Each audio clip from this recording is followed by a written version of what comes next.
Thanks to Simon Gray for joining us today. I thought I'd do a little intro. So for those who aren't familiar with Simon, I could introduce him as CEO and founder of Boost Drinks. You can see that backdrop, that lovely backdrop there. But you probably heard that before. I think a lot of people on this call will know that. So a slightly different introduction is he's also the cultural leader of Boost Drinks. Started Boost Drinks in 2001. Just an idea that's obviously grown and grown, and never been, I believe, Simon, an employee before. That's so right. Started it from there, trying to manage the company, doing the right thing, which we'll talk about throughout this session, treating people well, hiring people who seem best for the job. No formal training, which I found, obviously there was probably a lot less back then, and sort of had to, I guess, figure it out as you're going along to a degree, as you go, and the people and culture stuff, and maybe the notion of what a leader is. It seems to turn out pretty successfully. Obviously, Boost has done really well, and Simon's got an ambition for it to continue to grow, but also grow and thrive culturally as well. And he's here today to talk about his story and share how he became an ally without actually realizing it. While recognizing, hence the title of this session, that it's a never-ending journey to being a better ally in this space. Also, congratulations on the Sunday Times top 100 places to work. Well deserved. You must be very proud. So, without further ado, I'll shut up and I will pass you over to Simon. Right, thanks. Thank you very much, Chris. And yeah, good morning to everybody. I think there's a few people on the call that I do know, and there's probably plenty that I don't. Chris has given a bit of a background. Just going to quickly share a couple of slides just to give a little bit more context before we get into the allyship journey. And I suppose I should also say up front that I'm not an HR specialist, as Chris said. I've kind of learned on the job. I know there's a lot of people on the call, I think, that are probably much more specialist in this area than me. So a little bit of an apology up front if kind of like some of my line of thinking or language isn't exactly how you might be used to it. This does take me a little bit out of my comfort zone, but the guys were quite keen for me to come and present and share what we do, which I'm really proud to do. So I'm just going to click on the screen share, and Chris, if you can just let me know once we're on, please. Yeah, I can see it. Okay, all right, good. So yeah, a little bit first of all about me, sort of the person. So I was born in Leeds in May 1973. So if you can do the maths quickly, that makes me 50 at the end of this month. I do prefer the sound of 49 years young. So sort of context that I'm a bit of a half full type of person, really. To context my sort of journey to allyship right from the start, I grew up in a male-focused sort of world.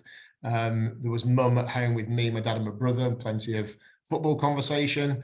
It was a happy, healthy, pretty sort of calm, stable upbringing.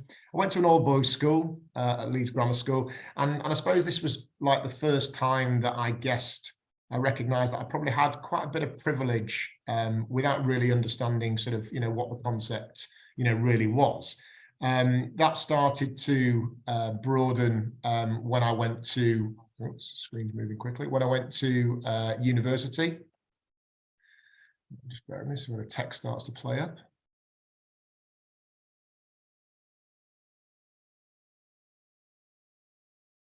Yes, I went to university, and that's where I guess you start to realize some of the privileges that you have that others don't have, and some of the sort of like invisible benefits that you sort of get as you move through the world. This is my lovely wife Ali, my three daughters, and this was where I suppose my world started to change a little bit, and my perspective on things changed, which I suppose has massively helped me both at home and at work.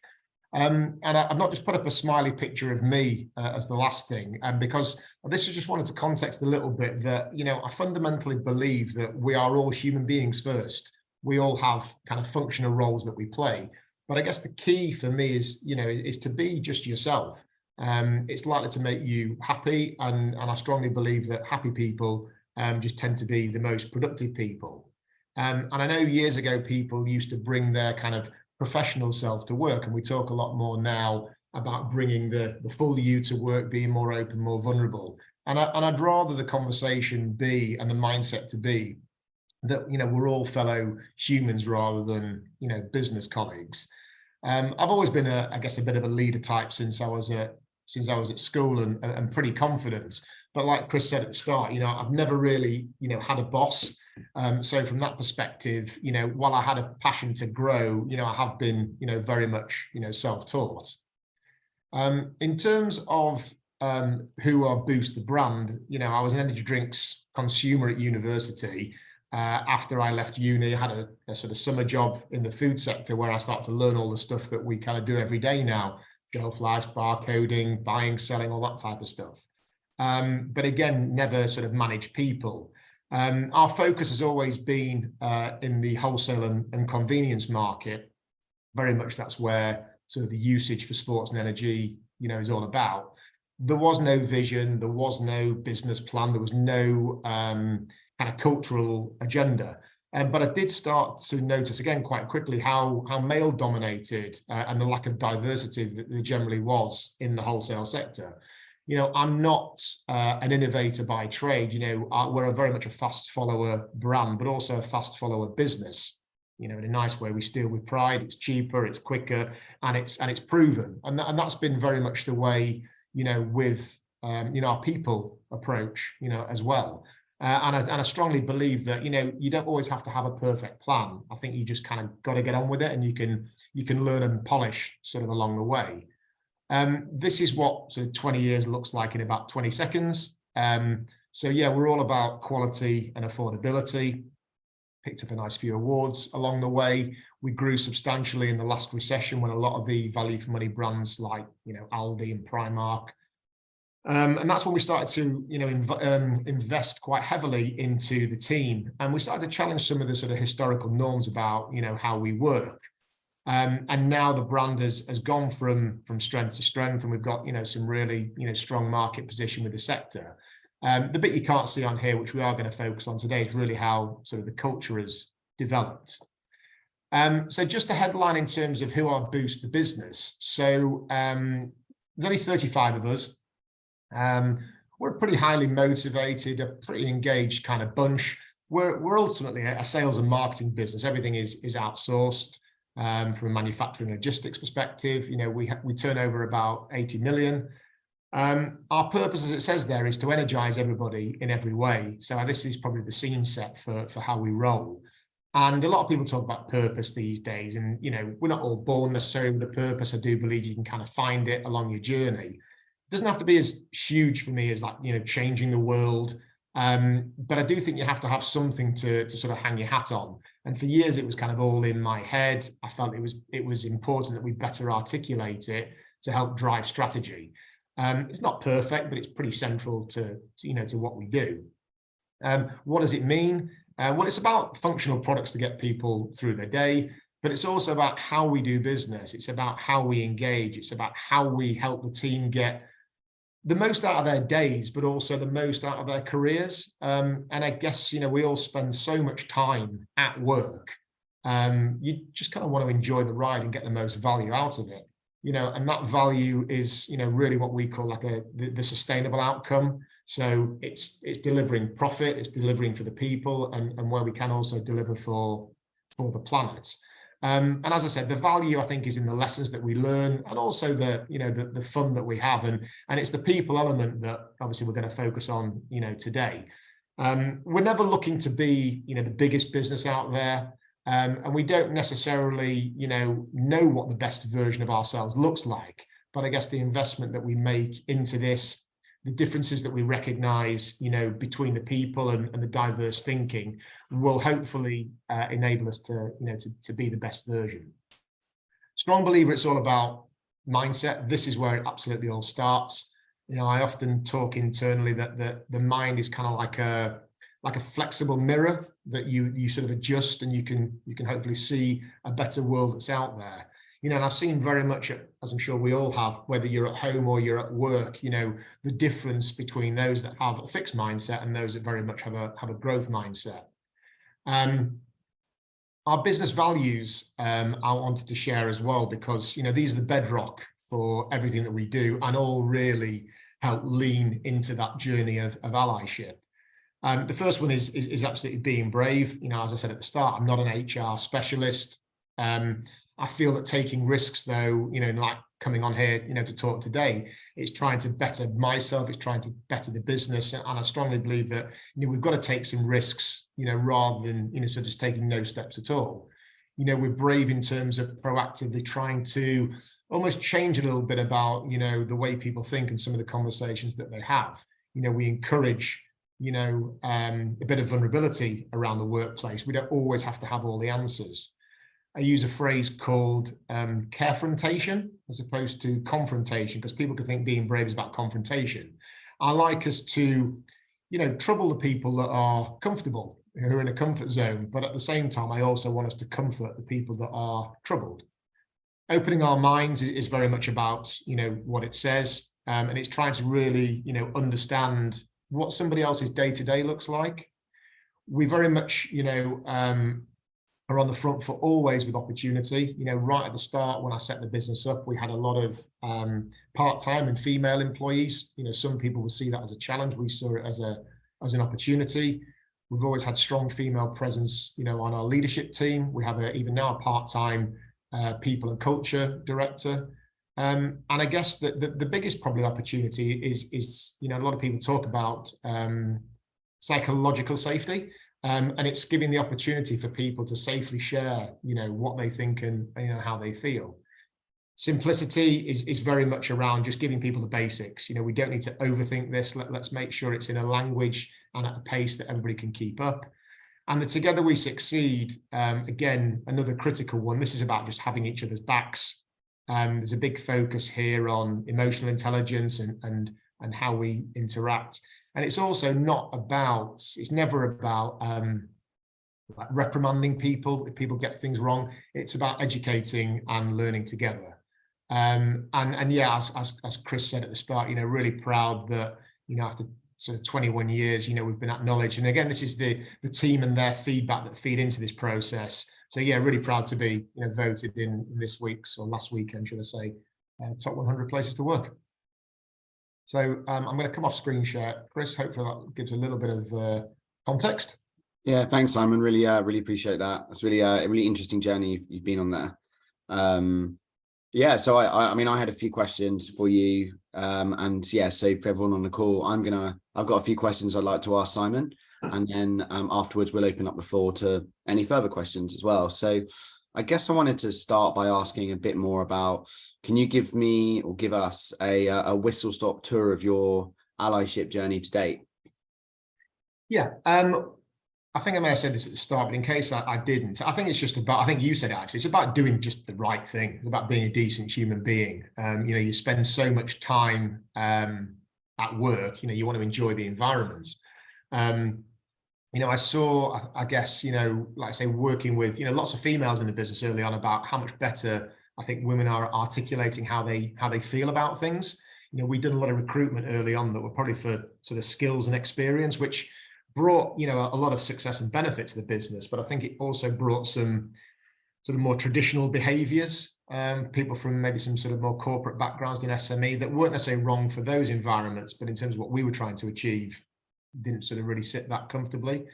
Society was in a very different place too.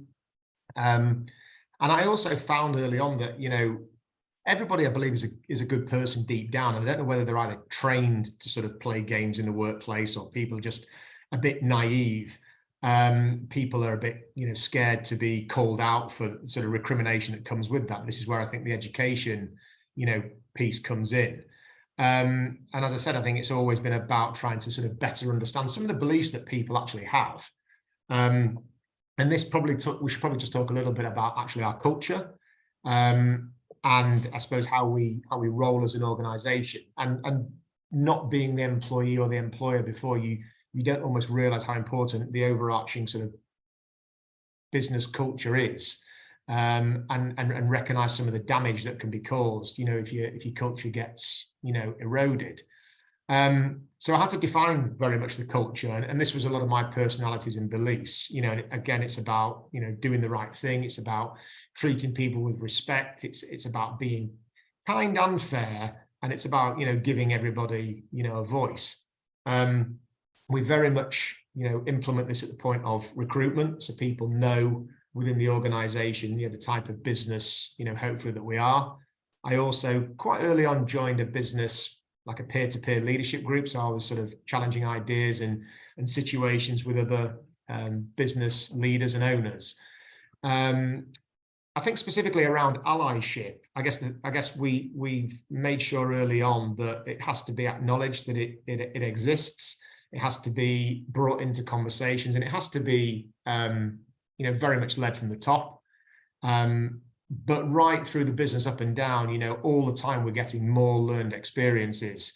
We encourage the team where they can to feel comfortable to share their experiences, and try and connect as a broader entity, and talk about the fact that people's mood, people's temperament roll together shapes our culture. And I guess getting people, as I said at the start, to a better place, how they feel ultimately is how they perform. So what does that look like for us? It's very much a matter of making sure that you don't let, again, like I said at the start, don't let the fear of saying the wrong thing keep you from actually trying to do the right thing. I think a lot of people in sort of majority groups can be almost afraid of saying the wrong thing. They actually do nothing. And actually that can be, just as harmful. And making sure that there are space for people to make errors and to learn, from it. We make sure quite early on that people recognize their own privileges that they do have. And we talk a lot about self-awareness, and the fact that you've got opportunities at times almost automatically. That can be a little bit painful, because I think it often means sort of admitting that some of the privileges you have, you were just born with. You haven't actually earned that sort of success as you go along. One thing I do, and I encourage the team to do, is very much just to educate yourself. It's sort of tempting just to ask people about their experiences, but some people aren't happy to sort of openly just share that. So I encourage people to read, to listen to podcasts. When we live in a world where the information's all around us now, and I think in terms of being good at asking the right questions. So if you lean into conversations, I think some of the language that if you just say, I'm curious about something, are you comfortable sharing it, rather than sort of forcing it onto people? Or if there was one thing they wish we could do differently, what would it look like? If there's one thing we could stop doing, what would that? Those kinds of questions. I think it's also we've really made a mark about sort of amplifying other people's voices and making sure diversity always comes to the table, and it's not the same voices that are talking all the time. I know a lot of people, I guess, are keen for feedback, but I think feedback and accepting feedback is quite a skill in itself. I think you almost have to resist assuming what people are going to, what they're actually going to tell you. I think you have to make sure that when people give you feedback, that even if you're either upset by it or you're surprised by it, that you just accept it for what it is and appreciate it. And if it does mean that you apologize for something, well then, okay, let's apologize. Active listening and the art of listening, I think, is understated.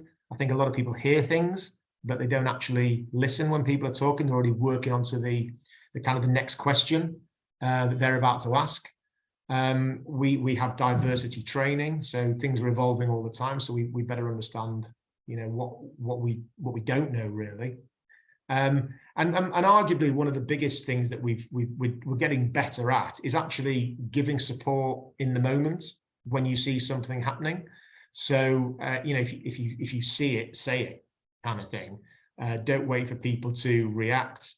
Explain that in the business we get kind of offended by some of the things that we see or maybe hear, and just frame that conversation again as really a growth opportunity.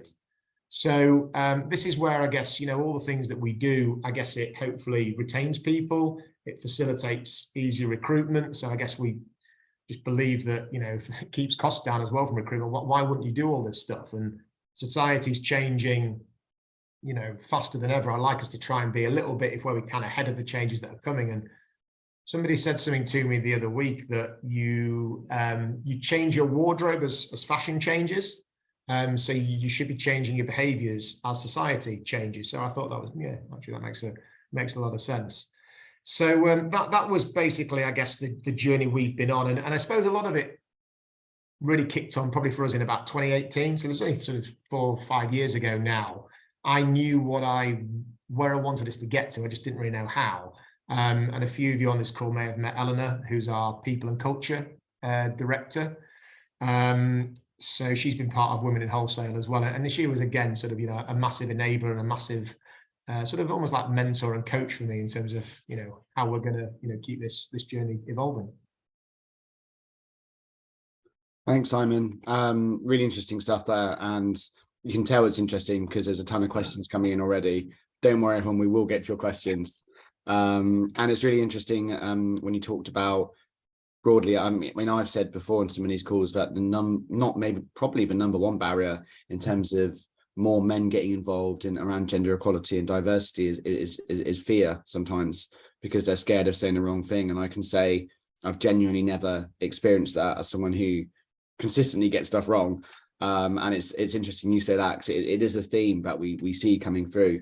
But I also love the point you made about being humans as well. I think it's really important when we go to work that we recognize there's a person underneath as well. So yeah, that was really powerful.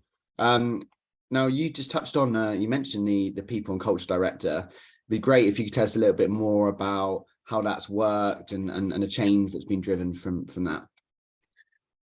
Yeah, absolutely. So, I mean, so I said it was about 2018, and it wasn't like we had any sort of, major problems. I think we were in pretty good shape, but the world was evolving. We wanted to strengthen culture and just take the whole people agenda to the next level. Eleanor was a, massively experienced, HR, professional. I actually recruited her on the strength of her cover letter that she sent in, not actually a CV.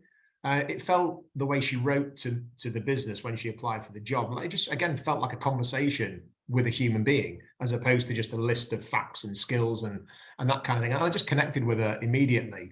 And as I said, I knew what I wanted to achieve, and Elle educated me, I guess, on the possibilities. And, she used this phrase that, people on the call have probably heard before about, culture eats strategy for breakfast.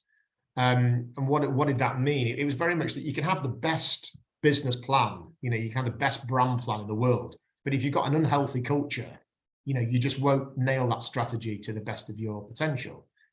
She talked to me about the sort of the 3 approaches when it comes to HR, whether that be quite traditional, whether it be more modern, or actually sort of very, progressive. So every time we talked about something in HR, I got examples of what those 3 styles could look like. So we talk about something like holidays, taking holiday at work. Traditional HR would say you've got a fixed amount and that's kind of it. Modern companies would talk more about the ability to buy and sell days. And then you've got really progressive businesses like probably something like Netflix, where they just don't have any limit holiday. You kind of like take what you want. We're not there, by the way. We're sort of somewhere between modern and kind of working towards progressive. But I think, first of all, it's important to have clarity on that, because I guess it sets the tone for everything else you do. She built, I'm not necessarily going to sort of read it out, but we've got like a cultural statement, which is, again, it's about, being the best we can be, delivering the strongest results through people, living our values, having fun, all that kind of stuff. She was very much a believer that people stuff is a lot easier to manage if it has a really strong voice around the senior leadership table, and making sure that everybody buys into that, and we're talking about it on a regular basis.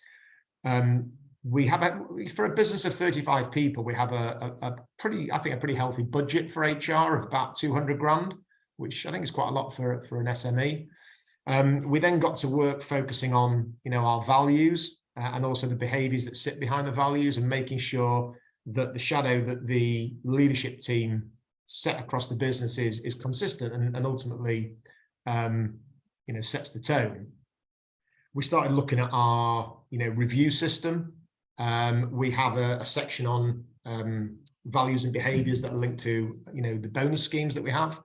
And some people, to be honest with you, left the business, which was okay, because again, if it's not right for people, it doesn't again make them bad people. It's just a different environment. And others that stayed and the ones that recruited really start to then flourish in what we're trying to do. Elle also has quite a lot of experience around neurodiversity from her personal life. So that again has helped us open up conversations on subjects that either we don't understand or are a bit more difficult to kind of talk about. Yeah, I guess what we've tried to do is to just be as sort of candid and as open as we can through the conversations that we have. And Eleanor, and her, Liz in her team as well, and the rest of our team have to take a lot of credit, because it's everybody together that once we're sort of given this roadmap, that we've done a lot in a short space of time. But it's going on, like you said at the start, it's an ongoing journey, but we believe it can be a genuine sort of a competitive advantage, if I'm honest. And I think, having people in a good space makes them, feel good, makes them feel committed, which ultimately, drives performance. So why wouldn't you? Yeah, and I totally agree with the culture eat strategy for breakfast. I think other people in the chat do as well. It's very, very true.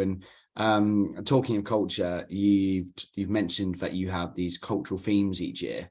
I think is it Be the Best You this year? Yeah. So yeah, any examples of how you've tried to bring that to life would be really fantastic.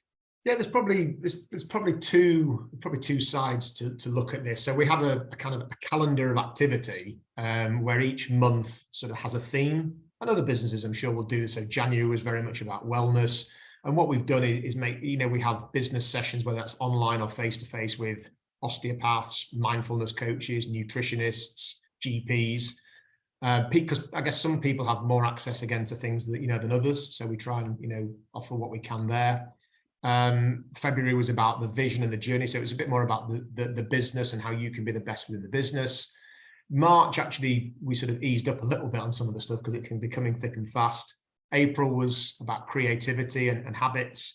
And May is about getting to know you better. So it's personality profiling and things like that. So there's a calendar, but then on a sort of more day-to-day basis, I guess our EVP, our what do we call it, employee value proposition, is very much, it has, the tactics that are in that. So we have like an enrichment allowance. So everybody has, it's just gone up actually to £500 a year to just do whatever they want to better themselves, whatever that looks like. Whether that's on a well-being level, or it could be music lessons. It just, again, to make you feel the best you. We do, some of the things like, massage at work, walking meetings, social nights, dressing down, hybrid working, mentoring, reverse mentoring to share ideas. We try to cut out of hours emailing. So again, when you're outside the workspace, you've got some freedom in your mind a little bit more. We offer gym membership, healthy snacks, free lunches on a Monday. Just again, you roll that all together, just hopefully makes, again, people feel as good as they can be. And then probably the final, actually, there's probably three things. The last thing is probably the more sort of formal training that people that need to be, the best in the workplace, or the best manager, or the best colleague. And, we do menopause training, we have mental health training, we have race and language training, emotional intelligence training, empathy training. So I think there's quite a bit there that hopefully, gives people the tools to be the best them. Yeah, and I think that's really, really powerful in terms of those specifics on those trainings you're doing as well. For those who haven't had a chance, there was the menopause session for women in wholesale. I think it was last year, and for me, it was probably one of the most educational things I've seen. So yeah, I learned so much that I didn't know. So yeah, it's obviously, and all the others as well, really interesting. I'm just going to pick up a bit about emotional intelligence. So I'd sort of ask and again, this is my last question, everyone, I promise everyone will get their questions answered. Can you tell us a bit more about why emotional intelligence is so important in sort of terms of working well together? Yeah, so emotional intelligence, again, was not something that I sort of really understood. So I've kind of taught myself a little bit. And again, you sort of learn on the job and you start to see people's behaviors. But I think it's absolutely massive to be able to, first of all, recognize and understand emotion in yourselves first, but then also in other people, and then how you use that awareness to manage the relationships that you have. I think we go through a process where we think things first and then we feel it afterwards, and that's almost like the intersection where you have to really get under the skin of emotional intelligence, because that then dictates actually how you act. We often have an emotional reaction to situations first, and I guess it's how you navigate that emotion, and that sort of dictates how you control your reaction to both to yourself and to others. So, we try and talk to the team about ways to, sort of strategies to cope yourself, whether that be through sort of breathing exercises. It could be sleep on a situation, don't just react. It could be try and detach yourself from the emotion and come back later. We talk a lot about strategies around, social awareness. So, can you see, body language in people rather than just what they're saying? Picking your timing when you talk to people. Again, active listening, don't just interrupt, because I think that can flare up. Make sure again the active listening, that you sort of clarify that you think you've understood things rather than just kicking on and presuming you got it right. And just generally trying to empathize that, if you were in that situation, how would you react? And I guess remember that there's two sides to every sort of relationship. We talked before about, feedback, appreciating it, reflecting on it.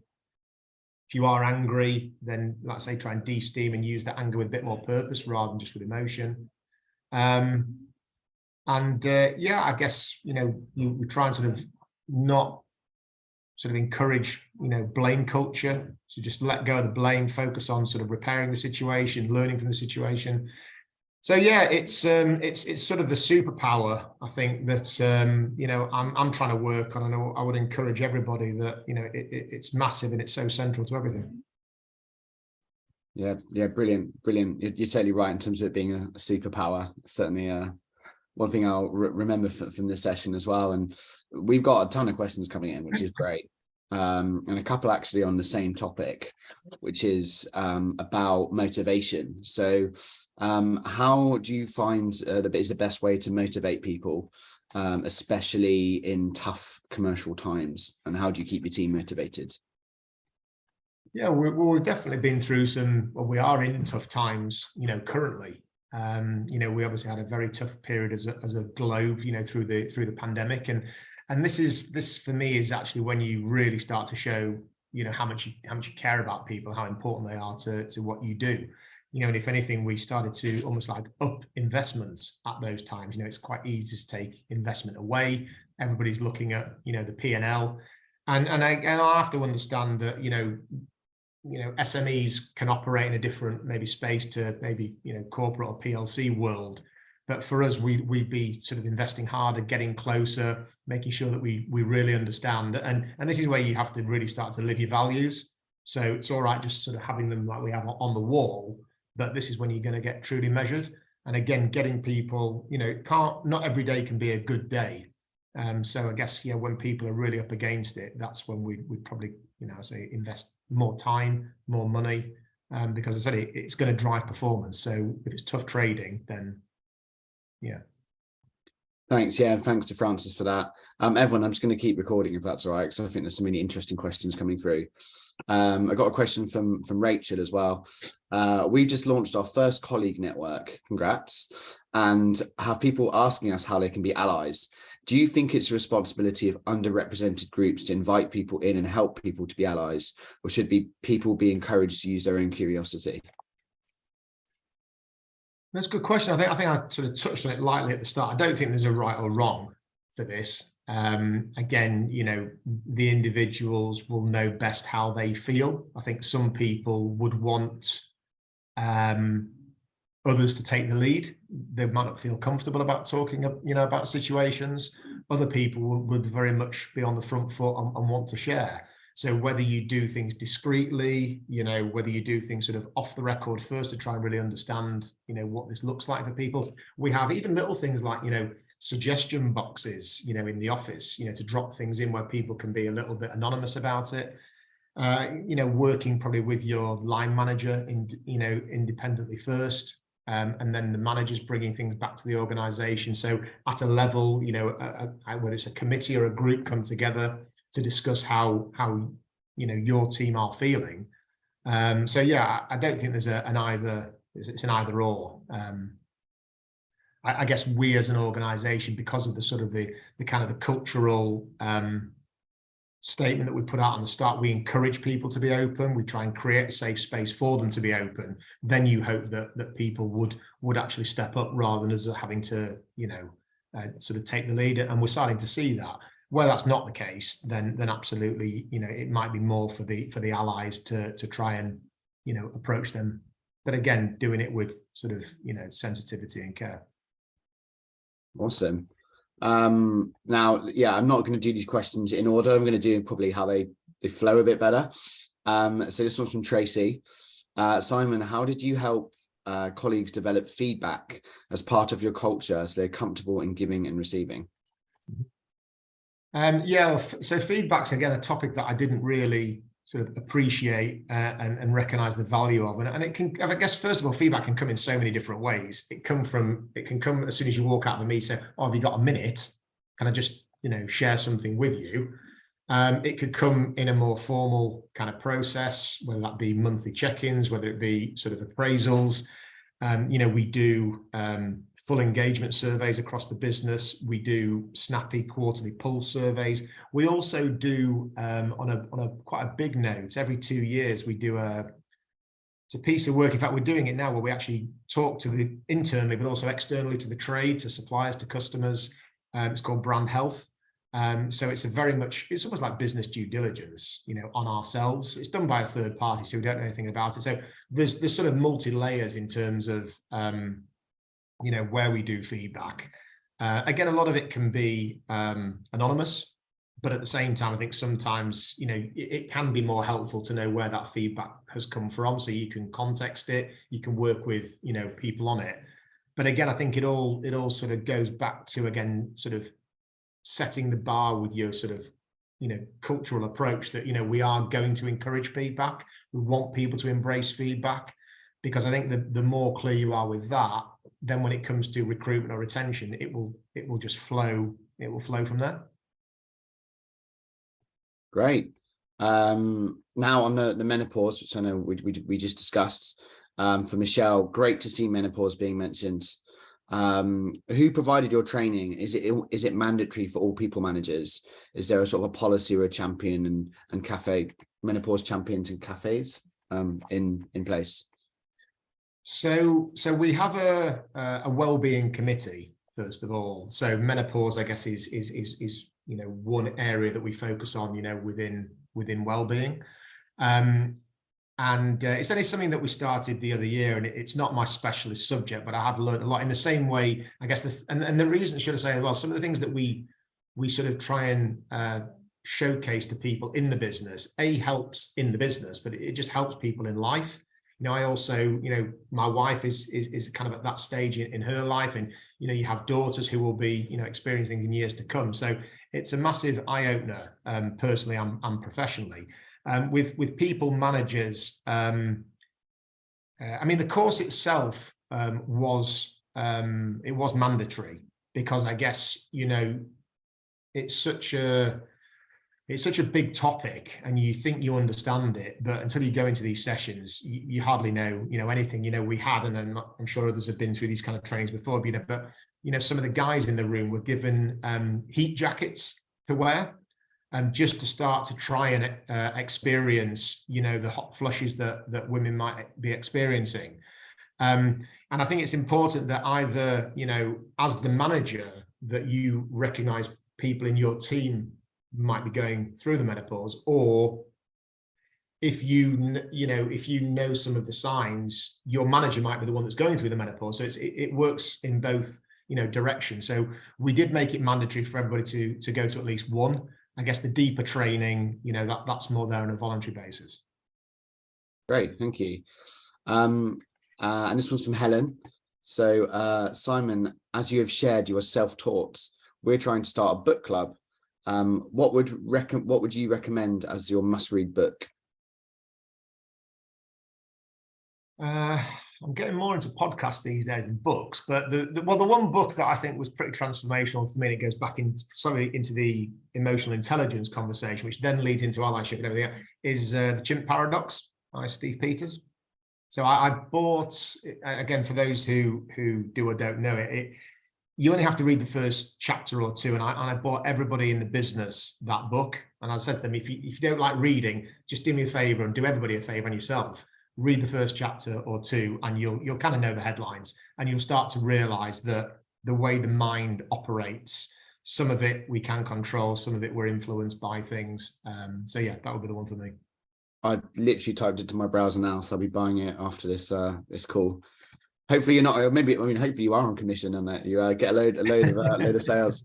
And in this space, I'd also say, for those who haven't read it, I thought Invisible Women was brilliant in terms of talking about. It's pretty shocking, and obviously I've already talked about how I work in data and insights, and it's about the lack of data and the blind spots, and it was really transformational in terms of what I saw as well. So from my perspective, there's another book recommendations. A question from Jana. What are your plans for the next 3 to 5 years for you, and how do you see the future in the industry? So the next 3 to 5 years for me, that's a very good question. One thing I didn't mention at the start, because it was more about the sort of the allyship side. So I actually sold the business at the end of December to AG Bar, the guys who own Iron Brew and Rubicon and Funkin. So yeah, I'm in sort of a new chapter, within the business. We've been bought as a standalone business. So, we were very much at a crossroads when we had, some approaches. And when we started talking to the bar guys, it was clear that as a standalone business, we can kind of like row our own sort of boat, so to speak. So for the next few years, it's very much, in terms of, business as usual. So when it comes to innovation, when it comes to investment in people, we're still recruiting, we're learning all the time about allyship, and we're going to make some mistakes. Hopefully we're going to sort of, fail fast. So yeah, it's a massively sort of changing environment, tech's coming into the business, well-being's coming more into the workplace. So yeah, just looking forward to rolling with all that stuff. Nice. And guys, keep the question coming, but I think this is my favorite question so far. Hi Simon, I don't know if you've seen it, Simon. Yeah, this is from Liz. Hi Simon, in my company we're just starting our journey to understanding more about women in the workplace and diversity. It's been an interesting session. One question: are you the Simon Gray from Leeds who holidayed in Dacia and Corfu back in about 1986? I could really go to town on that question, but no, that's not me. That's a shame, because it could have been a good lie, but you don't know what she's going to ask next. But we've established that, Liz, he was not that Simon Gray, different Simon Gray. So any was it a good holiday? Sorry, was it a good holiday? Yeah, well, it sounds like Liz had a great time. Yeah, Liz had a great time. Any bad behavior you cannot attribute to this Simon Gray. It's simply his namesake. Okay, even if he looked totally identical, we've agreed it's not this Simon Gray. Any other questions from anyone? I know there's been quite a few already. So, I think lots of really interesting stuff. I think that's it. So thanks to everyone who's put in the questions. Oh no, we got one for the roads. Yeah, it's kind of, I guess, similar to what we talked about just a second ago. How did you, from Yana, how did you, or do you keep yourself motivated running a business of 200 people? Some days can be quite hard. I think in the last couple of years, I've probably changed, like a few of us probably have sort of post-COVID, but I was starting to do this a bit before COVID. And I'm trying to take more care of myself, because I think if I look after myself first, I think I become better father, better husband, better boss, better manager, all that type of stuff. So yeah, whether that's through exercise, a little bit more health and well-being, in terms of what I eat. Still like pizza, I still drink beer, but I try and sort of moderate it a little bit of meditation. So I guess mindfulness and getting yourself into a good space keeps me motivated, keeps me firing. I do a 5K walk, listen to a podcast every morning. So that's my space. So I'm a little bit, you could say I'm a little bit selfish looking after myself first, but I think it has the ripple effect for everybody around me. And this is a question for me. What's your, I know you said you're more of a podcast guy. What's your go-to podcasts generally? I have quite a few. It sort of depends kind of what mood I'm in. A lot of us like things like Diary of a CEO, Stephen Bartlett. It's pretty good. I'm a Leeds United fan for my sins, so I have to absorb some of that. Some health and well-being stuff, some tech stuff. It could be, depends what day of the week it is, really. Quite a range. And just from Elliot as well, do you have any regrets? Obviously you've had a long career. Is there something you probably would have done differently in hindsight? I wouldn't say necessarily you have regrets, because I guess it's easier looking backwards. At the time you always had to make decisions or do stuff. You don't go out your way to get it wrong, so you always do what you think is right. So every it is a little bit sort of like every day's a school day type thing. So yeah, you learn as much as you do from your sort of mistakes. So I don't really regret anything. We're thankfully, personally, professionally, we're in a good place. So you learn a lot along the way. You get some stuff wrong. So no, I won't call it a regret, but yeah, you could always do stuff differently. But that's the bit, like we said, with allyship, you can take it forwards. Great. Another question from Liz, and again, if you don't know off the top of your head, that's fine. Is this Corfu Liz, or is this a different Liz? It's Liz from Corfu. She says she's got the pictures. No, she said, can you share where you sourced the menopause training from? And yeah, if you don't have it to hand, we can take that offline. We can get that information for sure. Great. So yeah, I know when we talked, I was thinking that sounds absolutely amazing. So cool. Well, I think will give everyone sort of a few minutes back. Like I said, I've never seen this many questions flooding in, so it's really great. We're getting a lot of thank yous. Thank you everyone to joining, and most importantly, thank you to Simon for giving up his time talking through today. It's been really interesting conversation, and it's really great to hear business leaders talking about not just the principles, which are important, but the active stuff you've done and all that different forms of training, the people and the culture director. I think it's really inspiring. Well, thank you. No, seriously, thank you for the invite. I appreciate people sort of taking 3/4 an hour out of their day. Sometimes, sessions like this, I said at the start, sort of, I was a little bit nervous coming on because it's kind of like not my default sort of this kind of stuff. We do it, but I suppose when we started talking about it, you start to reflect actually that people do see you doing stuff that we think is sort of day job, but maybe it's not such a day job for others. So if you get a chance to share it, then so thank you for the invite.